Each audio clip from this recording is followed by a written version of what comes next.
Everyone, আমি মৌমিতা। আমার নতুন একটি ব্লগে সকলকে স্বাগত জানাই। আজকে আমি তোমাদের সাথে শেয়ার করব চিকেনের একটা ইউনিক রেসিপি। তো রেসিপিটি কি সেটি জানতে হলে অবশ্যই সঙ্গে থাক। আর হ্যাঁ, ভিডিওটিকে কিন্তু শেষ অবধি দেখতে ভুলো না যেন।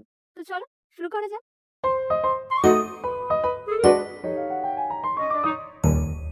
আজকের এই রেসিপিটি হলো চিকেন চিজ বলস।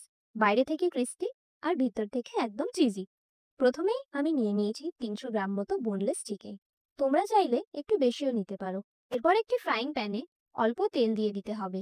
এরপর যতক্ষণ তেলটি গরম হচ্ছে ততক্ষণ চলো পেঁয়াজগুলোকে কুচো কুচো করে কেটে নেওয়া যাক।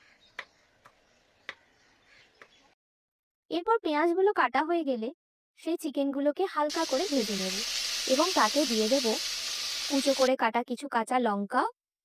আর মশলার মধ্যে যেগুলো দেব সেগুলো হলো আদা আর রসুনের পেস্ট, লঙ্কার গুঁড়ো, হলুদের গুঁড়ো, ধনে গুঁড়ো, গোলমরিচের গুঁড়ো। এরপর কভার করে 10 মিনিট মতো ঢাকা দিয়ে রেখে দেব ভালো মতো কুক হতে। এরই মাঝে নিয়ে নেব 2-3টে মতো আলু।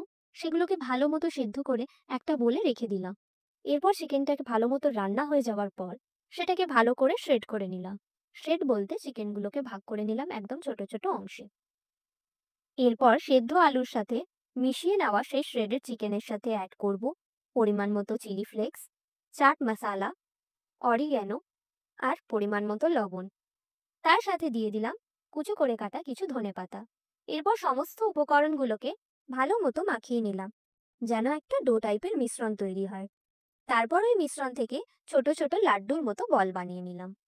এরপর ওই প্রত্যেকটার মধ্যে রাখলাম এক টুকরো করে মজ্জারেলা চিজ। তারপর একটা বলে নিয়ে নেব ময়দা, অরিগ্যানো, চিলি ফ্লেক্স, সল্ট আর পরিমাণ মতো জল, যাতে একটা থিক পেস্ট তৈরি হয়।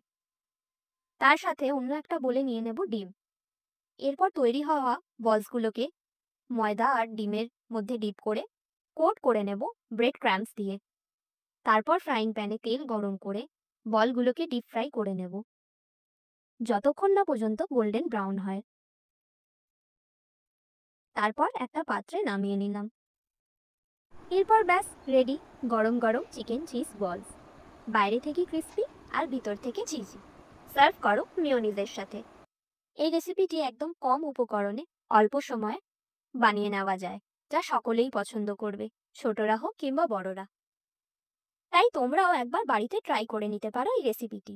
আর সকলে কমেন্টে জানিও কেমন লাগলো আজকের এই রেসিপি। আর ভিডিওটি যদি ভালো লেগে থাকে তাহলে অবশ্যই লাইক, কমেন্ট, শেয়ার করো। আর আমার ইউটিউব চ্যানেলটিকে সাবস্ক্রাইব করতে ভুলো না যেন। সকলকে অনেক ধন্যবাদ। দেখা হচ্ছে পরের ভিডিওতে। ততক্ষণের জন্য টেক কেয়ার।